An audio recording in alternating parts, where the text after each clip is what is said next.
ములుగు జిల్లా వెంకటాపురంలోని సామాజిక ఆరోగ్య కేంద్రాన్ని ఆకస్మికంగా తనిఖీ చేశారు ములుగు జిల్లా డిఎంహెచ్ఓ ఆలం అయ్యప్ప. ఆరోగ్య కేంద్రంలో వైద్య సేవలు అందిస్తున్న తీరును, సమస్యలపై ఆరా తీశారు. రోగులతో మాట్లాడి ఏ విధంగా వైద్య సేవలు అందిస్తున్నారనే వివరాలను అడిగి తెలుసుకున్నారు. ఎస్సీ వర్గీకరణను వ్యతిరేకిస్తూ పశ్చిమ గోదావరి జిల్లా భీమవరం అంబేద్కర్ సెంటర్లో మాల సంఘాల జేఏసీ నిరసన చేపట్టింది. మాల నాయకులందరూ కలిసి సుప్రీంకోర్టు ఇచ్చిన తీర్పు ఎస్సీ వర్గీకరణను పునఃపరిశీలన చేయాలన్నారు. తమ జాతిని కాపాడుకోవాలని, అంబేద్కర్ ఆశయాలను నిలబెట్టుకోవాలన్నారు.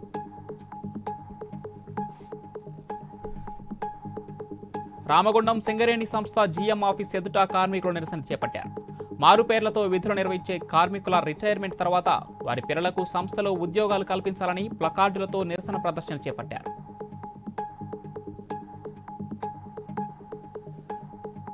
ఖమ్మం జిల్లా వ్యాప్తంగా ఇటీవల కురిసిన భారీ వర్షాలకు మున్నేరు వాగు పొంగి ప్రవహించడంతో లోతట్టు ప్రాంతాలన్నీ మునకకు గురయ్యాయి. ఇళ్లలోని వస్తువులతో పాటు సర్టిఫికేట్స్, ఆధార్ కార్డ్, పట్టాదారు పాస్ పుస్తకాలు కొట్టుకుపోయాయి. ప్రభుత్వం త్వరగా తమ సర్టిఫికేట్లను ఇప్పించాలని కోరుతున్నారు.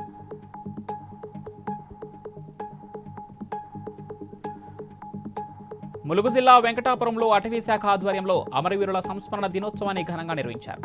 ఎఫ్ఆర్ఓ చంద్రమౌళి ఆధ్వర్యంలో అమరవీరుల సంస్మరణ దినోత్సవ ర్యాలీ వాజేడు భద్రాచలం ప్రధాన రహదారిపై నిర్వహించారు.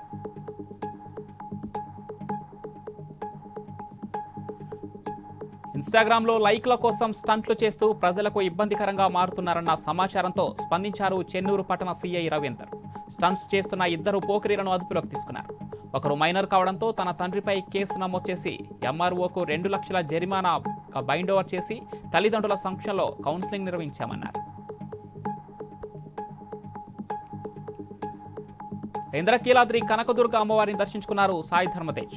ఆలయ ఈవో రామారావు ఆలయ మర్యాదలతో స్వాగతం పలికారు. వేద పండితుల ఆశీర్వచనం తీసుకున్నారు. అందరూ బాగుండాలి, అందరికీ దసరా శుభాకాంక్షలు ముందుగానే తెలియపరిచారు సాయి ధర్మతేజ్. కామారెడ్డి జిల్లా కేంద్రంలో 80 కిలోల గవ్వలతో వినాయకుడిని తయారు చేశారు. ఈ గణపతితో పాటు మండపంలో 1101 మట్టి విగ్రహ వినాయకులను ఏర్పాటు చేశారు. జిల్లా కేంద్రంలోని పెద్దమ్మ గల్లీలో శివ వినాయక హిందూ యూత్ ఆధ్వర్యంలో ప్రతి సంవత్సరం వినూత్నంగా వినాయకుడిని తయారు చేస్తారు. ఆదోనిలోని గణేష్ నిమజ్జనం ఎంతో కన్నుల పండుగగా సాగుతోంది. గణేష్ నిమజ్జన శోభాయాత్రలో Kurnool MP Bastipati Nagaraju, MLA doctor Parthasarathi, మాజీ ఎమ్మెల్యే మీనాక్షి నాయుడు పాల్గొన్నారు. విశ్వ హిందూ పరిషత్ ఆధ్వర్యంలో ఏర్పాటు చేసిన వినాయకుడి విగ్రహానికి పూజలు చేసి శోభాయాత్రను ప్రారంభించారు. కర్నూలు జిల్లా ఆలూరు దేవరగట్టు ఆలయంలో చోరీ జరిగింది. మాలమల్లేశ్వర స్వామి ఆలయంలో 2 హుండీలను పగలగొట్టి చోరీకి పాల్పడ్డారు గుర్తు తెలియని వ్యక్తులు. 2 హుండీలలో ఉన్న నగదు, ఆభరణాలను దొంగిలించారు. పోలీసులు కేసు నమోదు చేసి దర్యాప్తు చేపట్టారు. తూర్పుగోదావరి జిల్లా నిడదవోలులో గణేష్ నిమజ్జన కార్యక్రమంలో అపశృతి చోటు చేసుకుంది.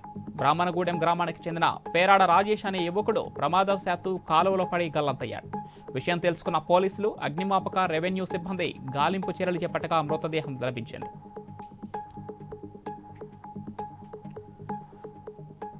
మంచిర్యాల జిల్లా శ్రీరాంపూర్లో దారుణం చోటు చేసుకుంది. ఇందారం 1K1A గనిలో శ్రీనివాస్ అనే కార్మికుడు గనిలో పనిచేస్తుండగా హఠాత్తుగా కుప్పకూలి మృతి చెందాడు. గనిలో వెంటిలేషన్ లేక ఊపిరి ఆడక మృతి చెందాడని తోటి కార్మికులు ఆరోపిస్తున్నారు.